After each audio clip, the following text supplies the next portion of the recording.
பேசு தமிழா பேசு நேயர்களுக்கு வணக்கம். நாங்கள் ரொம்ப நாளாக என்ன சொல்லிக்கிட்டு இருந்தோம், பாஜகவோட பி டீம் தான் தாவேகா. விஜய் மோடி அவர்கள் சொல்லி தான் இந்த மாதிரியான அரசியல் முன்னெடுப்பு எடுத்திருக்கிறாரு. தமிழ்நாட்டில் திமுகவை வீழ்த்தவே முடியாது அப்படிங்கிற காரணத்துக்காக பாஜக விஜயை இறக்கி விட்டு திமுகவுக்கான வாக்குகளை பிரிக்க போறாங்க அப்படின்னு நாங்கள் சொல்லிக்கிட்டே இருந்தோம்ல. நீங்க யாருமே நம்பல. ஆனா இப்ப அதை நிரூபிக்கும் விதமா ஒரு வீடியோ வந்துருச்சு அப்படின்னு சொல்லிட்டு சோசியல் மீடியால திமுக காரங்க ஒரு வீடியோவை ஸ்ப்ரெட் பண்ணிக்கிட்டு இருக்காங்க. ரொம்பவே வைரல் ஆக்கிக்கிட்டு இருக்காங்க.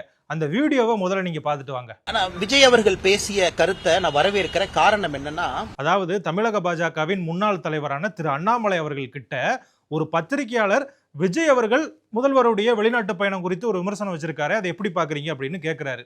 அதற்கு அண்ணாமலை அவர்கள் என்ன சொல்றாருன்னா, விஜய் அவர்கள் சொன்ன குற்றச்சாட்டை நான் வரவேற்கிறேன் அப்படின்னு சொல்லிட்டு அதற்கு அவர் ஒரு விளக்கமும் கொடுக்கிறாரு. இதனுடைய சரித்திரம் அப்படிப்பட்ட சரித்திரம். இதற்கு முன்பு வெளிநாடு போகும் பொழுது பிரைவேட் ஜெட்டில் ஆடிட்டரை கூட்டிட்டு போனாங்க. துபாய்க்கு முதலாக சென்ற பொழுது திராவிட முன்னேற்ற கழகத்தினுடைய குடும்பத்தினுடைய ஆடிட்டரா இருக்கிறவங்க அதற்கு முன்னாடி ஒரு நாள் முன்னாடி பிரைவேட் ஜெட் பிளைட்ல போனாங்கன்னா மேனிஃபெஸ்டோ ரிலீஸ் பண்ணோம். எந்த ஜெட்ல போனாங்க, 6 பேர் யார் போனாங்க. அப்படி இருக்கும் பொழுது முதலமைச்சர் அவர்கள் செல்வதற்கு ஒரு நாள் முன்னாடி குடும்பத்தினுடைய ஆடிட்டர் செல்லும் பொழுது பிரச்சனை வருது. நோபல் ஸ்டீல் அப்படிங்கிற நிறுவனத்தை நம்ம பேசணும். அந்த நிறுவனத்திற்கு 1000 கோடி ரூபாய் பணம் வருதுன்னு சொன்னாங்க. அந்த நிறுவனத்தில் எப்படி சில பேருக்கு அன்பில் மகேஷ் பொய்யாமொழி அவர்களுக்கு தொடர்பு இருக்குது அப்படிங்கறத பத்தி நம்ம பேசியிருந்தோம். பல விஷயங்கள் நம்ம பேசியிருந்தோம். ஆனால் நாம் ஆதாரத்தின் அடிப்படையில் இதற்கு முன்பு முதலமைச்சர் அவர்கள் சிங்கப்பூர், ஜப்பான், துபாய், ஐரோப்பிய நாடுகள் போகும் பொழுதெல்லாம் நாம் கேட்பது வெள்ளை அறிக்கை கொடுங்க. அதனால இந்த ட்ரிப்பை பொறுத்த வரைக்கும் அவர் 2 பக்கம் போயிருக்கார். ஜெர்மனி போயிருக்கிறாரு, யூகே போயிருக்கிறார். அதனால விஜய் அவர்கள் இன்னைக்கு அதை பத்தி பேசுறாங்க அப்படின்னா திராவிட முன்னேற்ற கழகத்தினுடைய பழைய சரித்திரம் அந்த மாதிரி. அதை அவர்கள் இல்லை என்று மறுத்தால் வெள்ளை அறிக்கை விடணும். இந்த வீடியோவை ஊபிக்கள் சமூக வலைதளங்கள் முழுக்கவே பரப்பிக்கிட்டு இருக்காங்க. அவங்க என்ன சொல்றாங்கன்னா, விஜய் அவர்கள் சொன்ன கருத்தை அண்ணாமலை வரவேற்றுட்டாரு. பாஜக கட்சிக்கும் தமிழக வெற்றி கழகத்துக்கும் கூட்டு இருக்கு. தமிழ்நாட்டில் அதிமுகவும் பாஜக கூட்டணியில தானே இருக்கு. அதனால இந்த 3 கட்சிகளும் சேர்ந்துட்டு திமுகவை ஒழிக்கணும், திமுக ஆட்சி திரும்ப வரக்கூடாது அப்படிங்கிற காரணத்துக்காக தான் இது போன்ற வேலைகளில் ஈடுபட்டுக்கிட்டு இருக்காங்க அப்படிங்கிற மாதிரி ஒரு நகைச்சுவையான போஸ்ட்டை ஷேர் பண்ணிக்கிட்டு இருக்காங்க. இது பாத்தீங்க அப்படின்னா இணையம் முழுக்கவே வைரல் ஆகிட்டு இருக்கு. அதாவது அண்ணாமலை அவர்கள் கடந்த சில மாதங்களா பெருசா அரசியல் எதுவுமே பேசல. கடந்த 2 நாட்களுக்கு முன்னாடி தான் சபரிமலையில் நடந்த ஒரு கூட்டத்துல கலந்துக்கிட்டு கேரளாவின் முதல்வரான பினராயி விஜயனுக்கும் தமிழகத்தின் முதல்வரான மு.க. ஸ்டாலினுக்கும் ஒரு சில கேள்விகளை எழுப்பியிருந்தாரு. அதே மாதிரி அவர்களுடைய நடவடிக்கைகளையும் விமர்சனம் பண்ணிக்கிட்டு இருந்தாரு. இப்படி இருக்கக்கூடிய சூழ்நிலை தான் அண்ணாமலை அவர்கள் பேசின கருத்து இன்னைக்கு மிகப்பெரிய பேசுபொருளாக இருக்கு. ரொம்ப நாள் கழிச்சு திமுக காரங்க மீண்டும் அண்ணாமலை வந்துட்டாரு, நமக்கு இதனால ஏதாவது பிரச்சனை இருக்குமோ அப்படின்னு சொல்லிட்டு அண்ணாமலை அவர்கள் விஜய் குறித்து பேசின ஒரு சின்ன ஒரு கிளிப்பை பரப்பிட்டு பாருங்க, தமிழக அரசியல் இது ஒரு முக்கியமான வீடியோ அப்படிங்கிற மாதிரி அந்த வீடியோவை பரப்பிக்கிட்டு இருக்காங்க. ஸோ இதன் மூலமா திமுகவினுடைய அப்பட்டமான அரசியல் நமக்கு தெரிய வருது. திமுக தான் என்ன பண்ணும் அப்படின்னு பாத்தீங்க அப்படின்னா, நமக்கு ஒரு கட்சி எதிர்கட்சி அப்படின்னா அவங்க என்ன பண்ணாலும் அது தப்பு தான். அவங்க ஏதாவது ஒரு நல்லது பண்றாங்கன்னு வச்சுக்கோங்களேன், அதை பாராட்ட திமுகவுக்கு மனசே வராது. அவங்கள நாங்க அடியோடு வெறுப்போம், அவங்க என்ன பண்ணாலும் நாங்க விமர்சனம் பண்ணுவோம் அப்படின்னு சொல்லிட்டு விமர்சனம் பண்ணக்கூடிய ஒரு கட்சியா தான் திமுக இருக்கு. ஆனா அண்ணாமலை அவர்கள் என்ன சொல்றாரு, விஜய் அவர்கள் வைத்த ஒரு குற்றச்சாட்டு அதுல உண்மை இருக்கு, அதை நாங்க ஒப்புக்கொள்கிறோம், விஜய் அவர்கள் சொன்னது சரிதான், அதனால அதை வரவேற்கிறேன் அப்படின்னு சொல்றாரு. அப்ப அண்ணாமலை அவர்கள் என்ன சொல்லணும் அப்படின்னு சொல்லிட்டு திமுக காரங்க எதிர்பார்க்கறாங்க. முதல்வர் அவர்கள் மேல தப்பே கிடையாது, விஜய் அவர்கள் சொன்னது எல்லாமே பொய், விஜய் அரசியலுக்காக இப்படி பேசுறாரு அப்படின்னு சொல்லி அண்ணாமலை அவர்கள் பேசுவாரு அப்படின்னு சொல்லிட்டு திமுக காரங்க எதிர்பார்க்கறாங்களா? அப்படி யாராவது பேசினா, உங்க கூட்டணி கட்சிகள்லாம் இருக்குல்ல, அவங்க தான் அப்படி எல்லாம் பேசுவாங்க.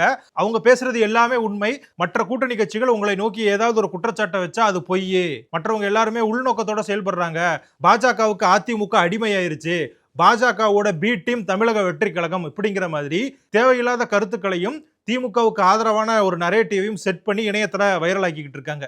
இந்த ஒரு முப்பெரும் விழான்னு ஒன்று நடந்துச்சுல, அதுக்கு இந்த சோசியல் மீடியா இன்ஃப்ளூயன்சர்ஸ் ஆதரவு கொடுக்குற மாதிரியும், பாருங்க உலகத்திலே நடக்காத கூட்டம் நடந்துருச்சு அப்படிங்கிற மாதிரி ஒரு வீடியோவை கிரியேட் பண்ணி இவங்க பரப்பி விட்டாங்கல்ல, அந்த மாதிரி எல்லாருமே திமுகவுக்கு ஆதரவாக செயல்படணும் அப்படின்ட்டு அவங்க நினைக்கிறாங்க போற.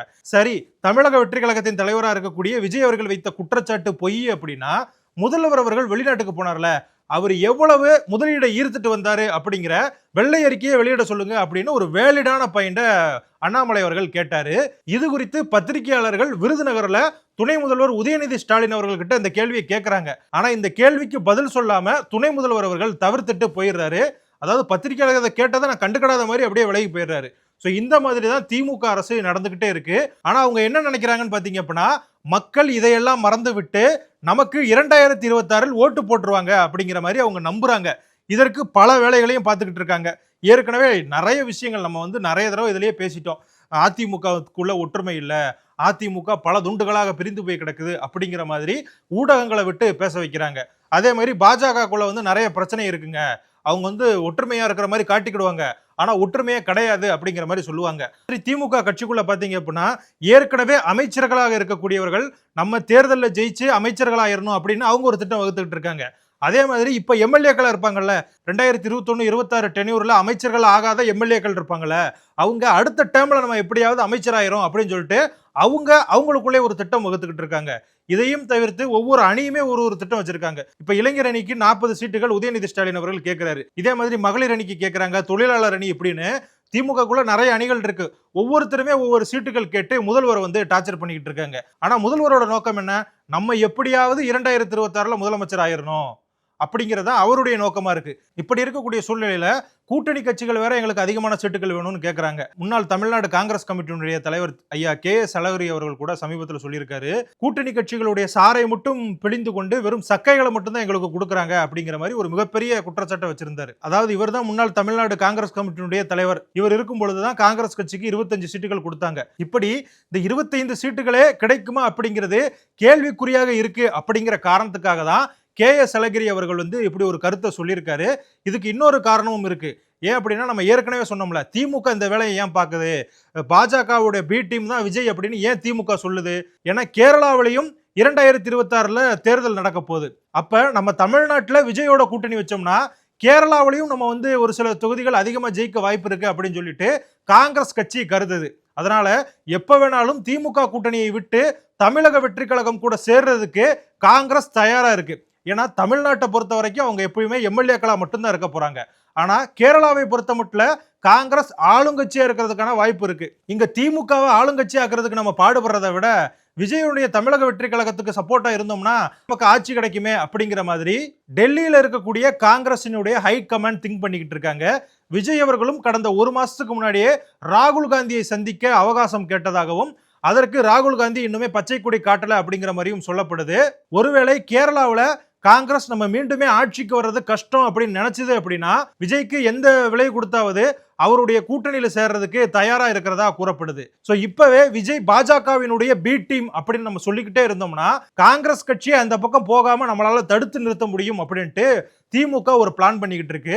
இன்னொரு முக்கியமான விஷயம் என்னன்னா, விஜய் அவர்களை ஏன் திமுக டார்கெட் பண்ணுது அப்படிங்கிற கேள்வி நமக்கு இருக்கும். ஏன் அப்படின்னா, திமுகவினுடைய பெரும் பலமாக இருக்கக்கூடிய கிறிஸ்டின் முஸ்லிம் வாக்குகளை விஜய் பிரிச்சிருவாரு, இது திமுகவினுடைய வெற்றிக்கு மிகப்பெரிய பாதிப்பை ஏற்படுத்தும் அப்படிங்கிற மாதிரி நிறைய சர்வே முடிவுகள் வெளியே வந்திருக்கு.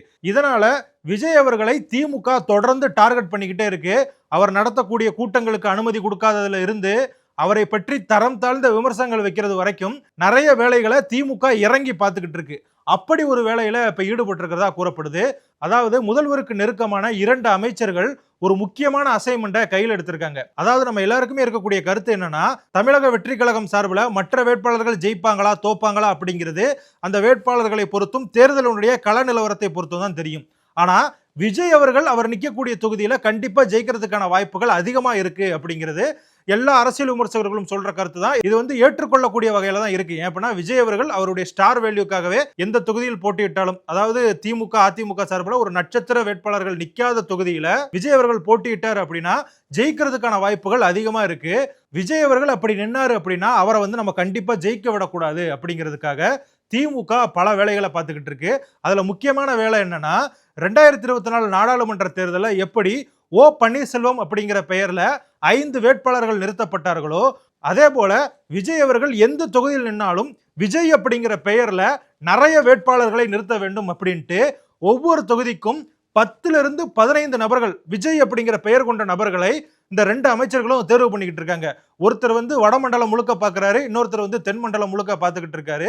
சோ இந்த 2 பேரும் இப்பவே வேலையில இறங்க ஆரம்பிச்சிட்டாங்க. விஜய் அவர்கள் உதாரணத்துக்காக திருச்சி கிழக்குல நிக்கிறாருன்னு வைங்க, அதாவது நம்ம நாம் தமிழர் இதுக்கு விளக்கம் கொடுத்து ஒரு வீடியோ எல்லாம் போட்டாங்க. விஜய் அவர்களுடைய சார்ந்த சமூகம் திருச்சி கிழக்கு தொகுதியில அதிகமா வாழ்றாங்க, அதனாலதான் விஜய் வந்து அங்க அதிகமா பிரச்சாரம் பண்றாரு, அங்கதான் அவர் நிக்க போறாரு அப்படின்னு சொல்லிட்டு நாம் தமிழர் கட்சிக்காரங்களா பேசிக்கிட்டு இருக்காங்க. அவங்க வந்து சாதிய ரீதியில தான் எப்பவுமே பேசுவாங்க அப்படிங்கிறது நமக்கு தெரியும்.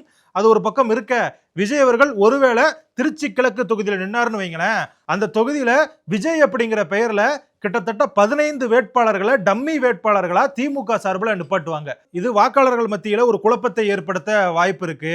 சின்னத்தை பார்க்காமல் விஜய் அப்படிங்கிற பெயரை பார்த்து அதுக்கு ஓட்டு போறதுக்கான வாய்ப்புகள் இருக்கு அப்படிங்கிற மாதிரியும் கருதிதான் திமுக காரங்க இந்த வேலையை பார்த்துக்கிட்டு இருக்காங்க. ஒருவேளை விஜய் அவர்கள் ஜோசப் விஜய் அப்படின்ட்டு வேட்புமனு தாக்கல் பண்ணிட்டாருன்னு வச்சுக்கோங்களேன், திமுகவினுடைய இந்த அசைன்மெண்ட் வேஸ்டா போயிரும். அதனால ஜோசப் விஜய் அப்படிங்கிற பெயர் கொண்ட நபர்களையும் இந்த 2 அமைச்சர்களையும் தேர்வு செய்து வைத்துக் கொள்வது நல்லது அப்படின்னு சொல்லிட்டு நிறைய பேர் கிண்டலா கமெண்ட் பண்ணிக்கிட்டு இருக்காங்க.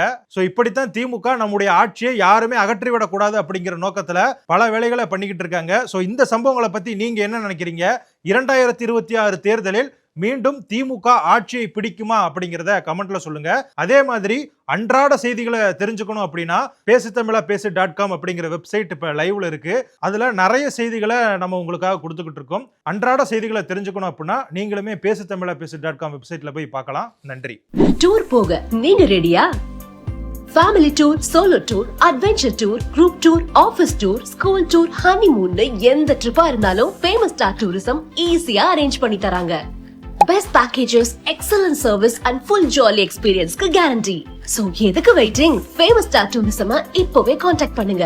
ராபிஸ் உள்ள வந்துடுச்சுன்னா, அதோட அறிகுறிகள் ஆரம்பிச்சிருச்சுன்னா அதுக்கு ட்ரீட்மெண்ட்டே கிடையாது. 100% மரணம். பாதுகாப்பு இல்லாத உடலுறவு வைக்கும் பொழுது இந்த மருக்கள் பாதிக்கப்பட்ட நபர் கிட்ட இருந்து இன்னொருத்தருக்கு ஈஸியா பரவலாம். ஃபர்ஸ்ட் நமக்கு சுகர் இருக்கான்றதை செக் பண்ணிக்கணும். சுகர் இருக்கக்கூடிய நிறைய நபர்களுக்கும் கண்ணெரிச்சல் ஏற்படும். 2-3 பேர் at 20A டயபெட்டிஸ் வரக்கூடிய வாய்ப்பு இருக்கு. இதை வந்து ராத்திரி 8 மணிக்கு மேலே இவங்க ரெகுலராக சாப்பிட ஆரம்பிச்சாங்கன்னா, சைக்கிளிங் பண்ணுறவங்களுக்கு நான் எழுதியே தரலாம், ஹார்ட் ப்ராப்ளம் வராது அப்படின்னு. பேசு தமிழா பேசு சேனலுக்கு ஆதரவு தந்து கொண்டிருக்கக்கூடிய பார்வையாளர்களுக்கு வணக்கம். அரசியல் ஆன்மீகம்னு மட்டும் இல்லாம இப்போ ஹெல்த்லயும் நம்ம வந்தாச்சு. ஹெல்த் சம்பந்தமான பிரச்சனைகளுக்கும், ஹெல்த் டிப்ஸுக்கும், ஹெல்த் கேருக்கும், இல்ல ஹெல்த் பத்தி ஏதாவது தெரிஞ்சுக்கணும் அப்படின்னு நினைச்சீங்கன்னா ஹெல்த் குரு சேனல் கண்டிப்பா உங்களுக்கு யூஸ்ஃபுல்லா இருக்கும். பேசு தமிழா பேசு சேனலுக்கு கொடுக்கக்கூடிய இதே சப்போர்ட்டை ஹெல்த் குரு யூடியூப் சேனலுக்கும் கொடுத்து அந்த சேனலை சப்ஸ்கிரைப் பண்ணி உங்க நண்பர்களுக்கு ஷேர் பண்ணும்படி கேட்டுக்கிறோம். நம்ம ஹெல்த் குரு சேனலோட லிங்கை டிஸ்கிரிப்ஷன்ல தரோம், மறக்காம செக் பண்ணி பாருங்க.